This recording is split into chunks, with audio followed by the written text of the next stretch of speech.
Student today we will discuss incompatibility.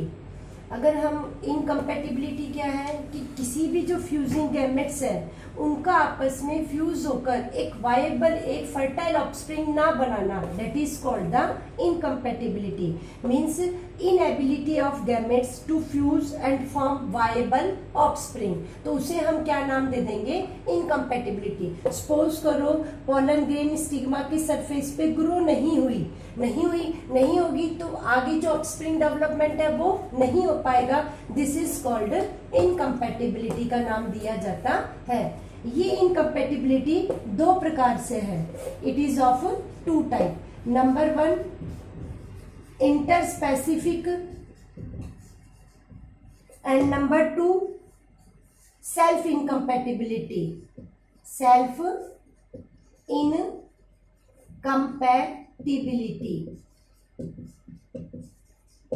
Interspecific compatibility क्या कहती है? Viable gametes of two different species to fuse and produce viable offspring. It means inability of viable gametes of two different species to fuse and produce viable offspring. मतलब दो different species की inability होना और मिलकर एक नई fertile offspring develop करना, ऐसा ना करना, that is called the interspecific incompatibility. मतलब इसमें जो गैमेट्स हैं वो दो डिफरेंट स्पीसीज के गैमेट्स होंगे और दोनों नहीं मिलते हैं और ना ही कोई फर्टाइल ऑफस्प्रिंग या वायबल ऑफस्प्रिंग डेवलप करते होते हैं। अब ऐसा क्यों होता है? क्या तो उनके अंदर कोई सुटेबल अट्रैक्टेंट है जिसकी डेफिशिएंसी है, जिस वजह से वो एक दूसरे के पास ग्रो नहीं हो पाते हैं। ये क्या कहता है कि जो इंटरस्पेसिफिक इनकम्पैटिबिलिटी है वो किसको रोकती है? फ्री क्रॉस पॉलिनेशन को। Free cross pollination and fertilisation. It prevent free cross pollination and fertilisation.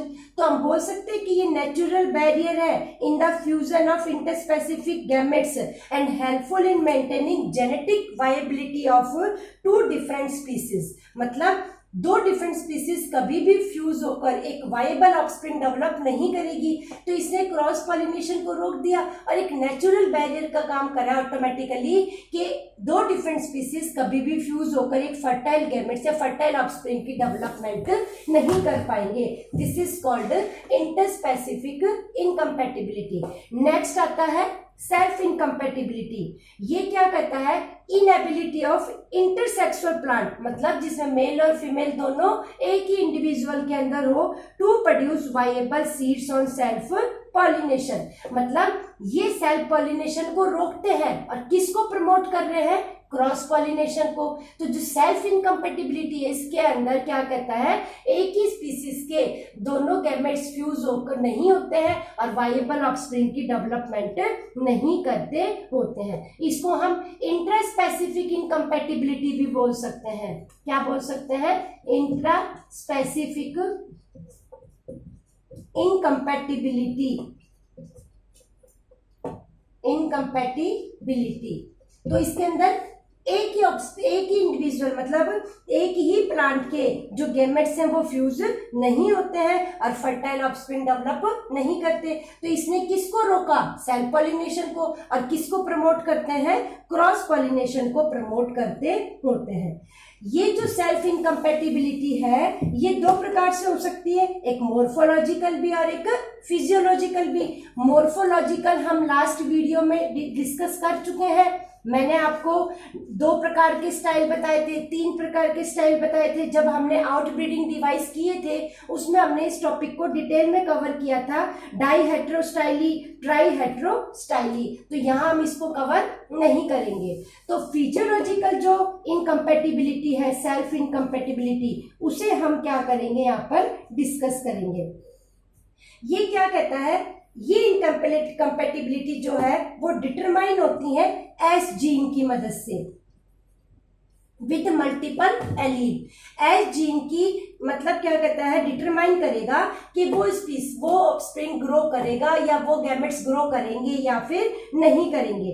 तो ये क्या कहता है, मतलब depending upon the basis of origin of mating type. जो ये सेल्फ इनकम्पैटिबिलिटी है इसको हमने फिजियोलॉजिकल बेस के पे दो पार्ट में डिवाइड कर दिया। Number 1 gametophytic incompatibility, gametophytic incompatibility, और दूसरी हो जाएगी स्पोरोफिटिक इनकम्पैटिबिलिटी, स्पोरोफिटिक इनकम्पैटिबिलिटी।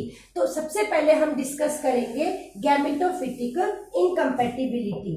ये क्या कहता है, ये इनकम्पैटिबिलिटी जो गैमेटोफिटिक इनकम्पैटिबिलिटी है उसको डिटरमाइन कौन करेगा, डिटरमाइन किससे होगी, जीनोटाइप ऑफ पॉलन, और पॉलन को हम दूसरा नाम क्या देते हैं, मेल गैमेटोफाइट। मतलब मेल गैमेटोफाइट है या जो पॉलन है वो उसका जीनोटाइप इस गैमेटोफिटिक इनकम्पैटिबिलिटी को डिटरमाइन करेगा। अब हम जीनोटाइप क्या है, उसका जेनेटिक कॉन्स्टिट्यूशन कैसा है, जीन्स अरेंजमेंट कैसा है, that is called the genotype. Gametophytic incompatibility को हम सोलेनेसी फैमिली में देखते हैं, लिलिएसी फैमिली में देखते हैं, और पोएसी गेहूं की फैमिली के अंदर गैमेटोफिटिक इनकम्पैटिबिलिटी को हम देख सकते हैं। ये क्या कहता है कि अगर जो स्टाइल है वो पॉलन ट्यूब की ग्रोथ को रिजेक्ट कर दे तो पॉलन ट्यूब की ग्रोथ नहीं हो पाएगी, तो आगे न्यूक्लियर फ्यूजन नहीं होगा, न्यूक्लियर फ्यूजन नहीं होगा तो सीड फ्रूट फॉर्मेशन नहीं होगी। किस वजह से होता है ये, किस वजह से होगा कि अगर सेम जीन प्रेजेंट है, जैसे कि S1 सपोज करो आपके पास S1 है, सिमिलर S1 S2 स्टाइल में प्रेजेंट है या S1 S3 स्टाइल के अंदर प्रेजेंट है, तो ये S1 दोनों सिमिलर हो गए इसमें, तो ये पॉलन ट्यूब की ग्रोथ को स्टाइल है वो क्या कर देगी, रिजेक्ट कर देगी। S1 किसके पास है, पॉलन के पास, और जो स्टाइल है उसके पास कौन सा हो गया, S1 S2 S1 S3, तो सिमिलर जीन तो आ ही गए, तो ये जो स्टाइल है ये पॉलन की ग्रोथ को रिजेक्ट कर देगी और फर्टिलाइजेशन को प्रिवेंट कर देगी। नेक्स्ट इनकम्पैटिबिलिटी आती है स्पोरोफिटिक इनकम्पैटिबिलिटी। कौन सी इनकम्पैटिबिलिटी आ जाएगी, स्पोरोफिटिक इनकम्पैटिबिलिटी। ये इनकम्पैटिबिलिटी कौन डिटरमाइन करेगा, जीनोटाइप ऑफ स्पोरोफाइट।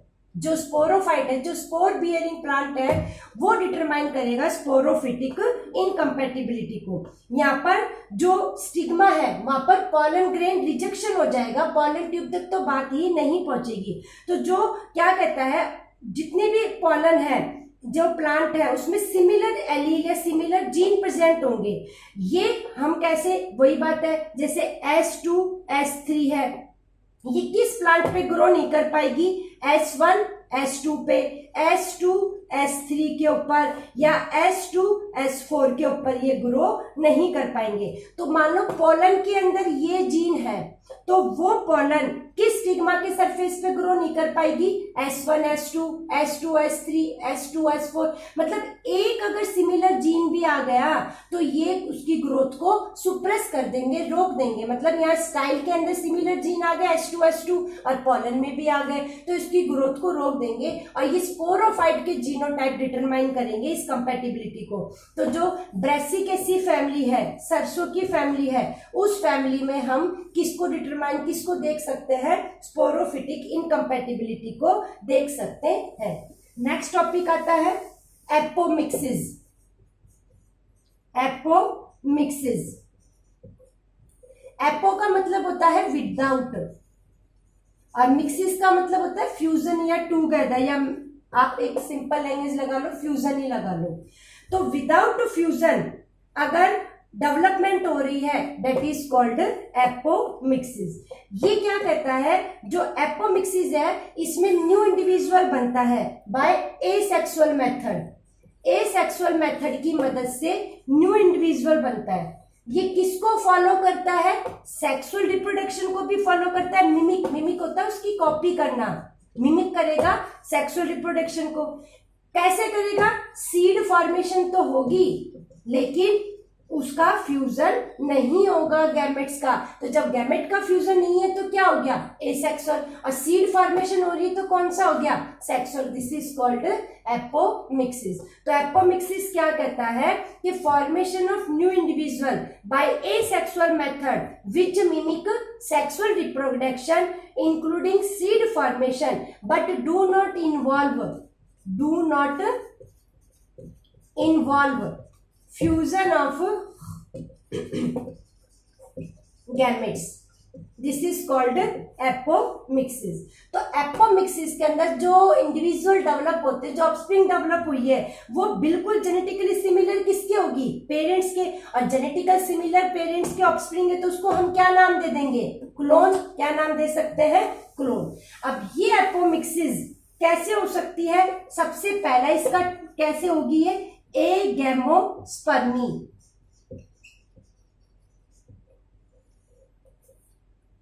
ठीक है, यहां सीड बनेंगी बट एसेक्सुअल नेचर की होंगी। क्यों, क्योंकि जो एम्ब्रियो डेवलपमेंट हो रही है वो डायरेक्टली होती है विदाउट गैमेटिक फ्यूजन। यहाँ कोई फ्यूजन नहीं होता गैमेट्स का, और जो एम्ब्रियो डेवलपमेंट है वो डायरेक्टली हो जाती है। डायरेक्टली किससे हो जाएगी, मेगास्पोर मदर सेल से या न्यूसिलर सेल से एम्ब्रियो डेवलपमेंट हो जाएगी। इसे हम क्या नाम दे देते हैं, एगैमोस्पर्मी। दूसरा ये कैसे हो सकती है, पार्थिनोजेनेसिस। यहां development of new individual without fusion with another gamete, मतलब चाहे मेल चाहे फीमेल किसी भी न्यू इंडिविजुअल को डेवलप कर देगा without fusion. This is called parthenogenesis. देखो, अगर हम हायर प्लांट की बात करते हैं तो जो गैमेट, जो ऑफस्प्रिंग डेवलप हो रही है वो ज्यादा लंबे समय तक सरवाइव नहीं करती, पर लोअर प्लांट में वो ऑफस्प्रिंग क्या करती है, सरवाइव करती है। अगर हम देखें भाई जो ऑफस्प्रिंग है वो डिप्लॉयड हैप्लॉयड, तो उस बेस पे हमने पार्थिनोजेनेसिस को दो पार्ट में डिवाइड कर दिया, हैप्लॉयड पार्थिनोजेनेसिस और डिप्लॉयड पार्थिनोजेनेसिस। हैप्लॉयड के केस में एम्ब्रियोसैक और एग हैप्लॉयड होते हैं। यहाँ पर एम्ब्रियोसैक और एग दोनों के दोनों क्या हो जाते हैं, डिप्लॉयड हो जाते हैं। जो एम्ब्रियो यहाँ डेवलपमेंट हुई वो हायर प्लांट में सरवाइव नहीं कर सकता, डेड हो जाता है, जबकि यहाँ पर वो सरवाइव कर सकता है। अब डिप्लॉयड कैसे हुआ, एम्ब्रियोसैक और सेल यहाँ हैप्लॉयड रह जाते हैं। अगर यहाँ पर मियोसिस फेल हो जाए, मियोसिस क्या है, रिडक्शनल डिवीजन, क्रोमोसोम्स नंबर को हाफ कर देता है। तो जब मेगास्पोरोजेनेसिस होती है, मेगास्पोरोजेनेसिस क्या था, मेगास्पोर का बनना मेगास्पोर मदर सेल से। तो मेगास्पोर मदर सेल कैसी थी, डिप्लॉयड, और वो क्या प्रोड्यूस करती थी, हैप्लॉयड मेगास्पोर। तो यहाँ पर मियोसिस ना हो तो डायरेक्टली ही किसकी फॉर्मेशन हो जाएगी, डिप्लॉयड एम्ब्रियोसैक की डेवलपमेंट होगी, जिसको हम क्या नाम दे देंगे, डिप्लॉयड पार्थिनोजेनेसिस का नाम दे देते होते हैं। तो ये क्या कहता है, यहाँ डिप्लॉयड एम्ब्रियो बनेगा डायरेक्टली बिकॉज मियोसिस फेल हो जाएगी ड्यूरिंग मेगास्पोरोजेनेसिस। तीसरा, एपोमिक्सिस कैसे हो सकती है, एपोगैमी से। यहां पर स्पोरोफाइट की डेवलपमेंट होती है, sporophyte development directly from gametophyte. देखो, गैमेट बियरिंग प्लांट को हम गैमेटोफाइट कहते हैं, स्पोर बियरिंग प्लांट को स्पोरोफाइट। तो स्पोरोफाइट जो है वो डायरेक्टली किससे डेवलप हो जाता है, गैमेटोफाइट से हो जाता है। सिर्फ हायर प्लांट में ही डिप्लॉयड एपोगैमी सक्सेसफुल होती है, लोअर प्लांट में ये डिप्लॉयड सक्सेसफुल नहीं होती, वहां पर सिर्फ हैप्लॉयड ही सक्सेसफुल होगी, डिप्लॉयड नहीं होगी। नेक्स्ट टॉपिक आता है पॉलीएम्ब्रियोनी।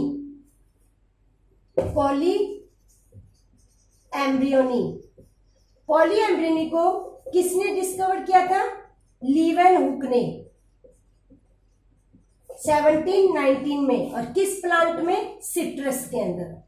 देखो, नाम से ही पता लग रहा है, मोर than one embryo formation during development of seed, this is called polyembryony. more than one embryo development during development of seed, this is called polyembryony।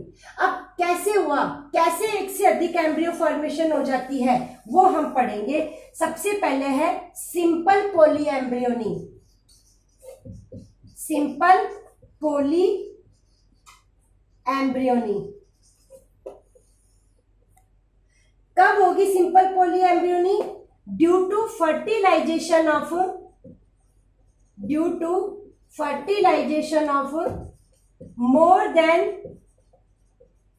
One egg cell in an ovule.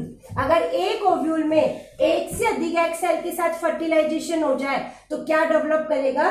Poly embryony. ये किसके अंदर देखा जाता है? Citrus के अंदर।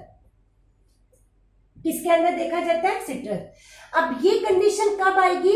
जब embryo के सैक के अंदर एक से अधिक एग सेल हो, तभी फर्टिलाइजेशन पॉसिबल है। तो किसमें होता है ये? सिट्रस के अंदर। दूसरा केस क्या कहता है? Cleavage poly embryony. Cleavage poly embryony. Pro embryo बना था, अगर उसकी स्प्लिटिंग हो जाए दो या दो से अधिक एम्ब्रियो के अंदर, प्रो एम्ब्रियो में, तो वो क्या हो जाएगा? Cleavage poly embryony. किसके अंदर होगी? पाइनस के अंदर, ठीक है। और ऑर्किड्स प्लांट्स में भी इसको हम देख सकते हैं। थर्ड है एडवेंटिटिव पॉली एम्ब्रियोनी।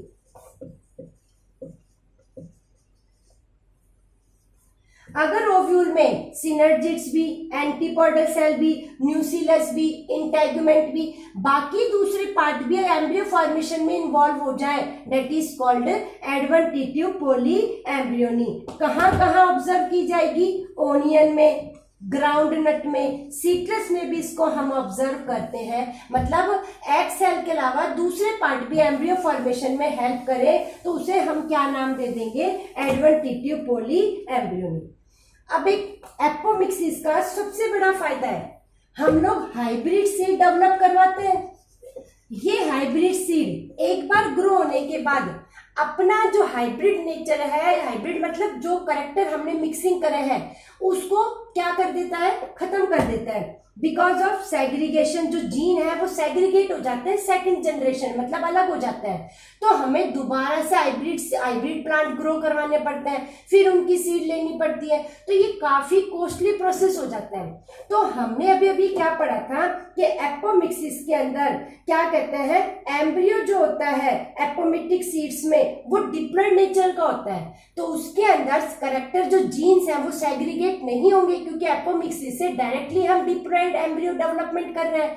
तो अगर हम ये हाइब्रिड सीड एपोमिक्सिस से डेवलप करवाएंगे तो हमें हर साल हाइब्रिड सीड को ग्रो नहीं करवाना पड़ेगा, और उस वजह से जो कॉस्ट है उसकी मैन्युफैक्चरिंग की वो क्या हो जाएगी? कम हो जाएगी। और जो उसके कैरेक्टर है वो भी सेग्रीगेट नहीं होंगे, और वो जनरेशन टू जनरेशन सेम जो कैरेक्टर है उसको क्या करेंगे? ट्रांसफर करेंगे। नेक्स्ट टॉपिक आता है पार्थिनोकार्पी।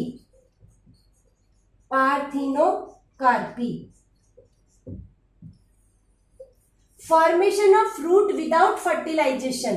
बिना फर्टिलाइजेशन के फ्रूट फॉर्मेशन को हम क्या नाम देते हैं? पार्थिनोकार्पी का नाम देते होते हैं। यहाँ पर जो फ्रूट फॉर्मेशन होगी वो कैसे होंगे? सीडलेस फ्रूट बनेंगे। कैसे बनेंगे? Seedless fruit. इस पार्थिनोकार्पी को हम जेनेटिक अल्टरेशन करके भी करवा सकते हैं, म्यूटेशन करवा दें तो भी पार्थिनोकार्पी डेवलप हो सकती है, जैसे बनाना में करवाई है, पाइनएप्पल में करवाते हैं, मतलब जेनेटिक अल्टरेशन कर दें। इस पार्थिनोकार्पी को हम टेम्परेचर के बेस पे भी करवा सकते हैं, मतलब इन्वायरमेंटल पार्थिनोकार्पी बोल सकते हैं। यहाँ पर हम लो टेम्परेचर कर दें तो क्या होगा भाई? फ्रूट डेवलपमेंट हो जाएगी नंबर ऑफ प्लांट्स के अंदर, जैसे पीयर है, टमाटो है, कैप्सिकम है, ओलिव है। यहाँ पर लो टेम्परेचर, फ्रॉस्ट और जो फॉग होते हैं वो पार्थिनोकार्पी को डेवलप करवाते हैं। इसको हम कोई केमिकल का स्प्रे करवा के भी पार्थिनोकार्पी को हम डेवलप करवा सकते हैं। तो ये क्या कहता है कि इसका सबसे बड़ा इंपॉर्टेंस क्या है कि सीडलेस फ्रूट डेवलप करवा रहे हैं। ये पार्थिनोकार्पी रिप्रोडक्शन में कोई रोल प्ले नहीं करती, जबकि पार्थिनोजेनेसिस किसमें रोल प्ले करती है? रिप्रोडक्शन में रोल प्ले करती है। पार्थिनोकार्पी में नया प्लांट नहीं बनता है कोई भी, जबकि पार्थिनोजेनेसिस के अंदर हम क्या करवाते हैं, प्लांट डेवलपमेंट करवा सकते हैं। तो पार्थिनोकार्पी को हम जेनेटिक अल्टरेशन से भी चेंज कर सकते हैं, इन्वायरमेंटल फैक्टर से भी चेंज कर सकते हैं, और केमिकल फैक्टर से भी इसको हम इंड्यूस करवा सकते हैं। नेक्स्ट क्या कहता है कि सीड और फ्रूट फॉर्मेशन का क्या इंपॉर्टेंट है। सीड ना होती तो फ्यूचर प्लांट कैसे डेवलप होता, और फ्रूट ना होता तो फूड फॉर्मेशन नहीं होती। तो फ्यूचर प्लांट के डेवलपमेंट के लिए हमें किसकी जरूरत पड़ती है, सीड की जरूरत पड़ती है। आज हमने इस टॉपिक को कंप्लीट कवर कर लिया है। नेक्स्ट वीडियो के अंदर हम नेक्स्ट चैप्टर को कवर करेंगे, जो कि क्या है, ह्यूमन रिप्रोडक्शन। नेक्स्ट वीडियो में हम इस चैप्टर को कवर करेंगे, ह्यूमन रिप्रोडक्शन। Thank you.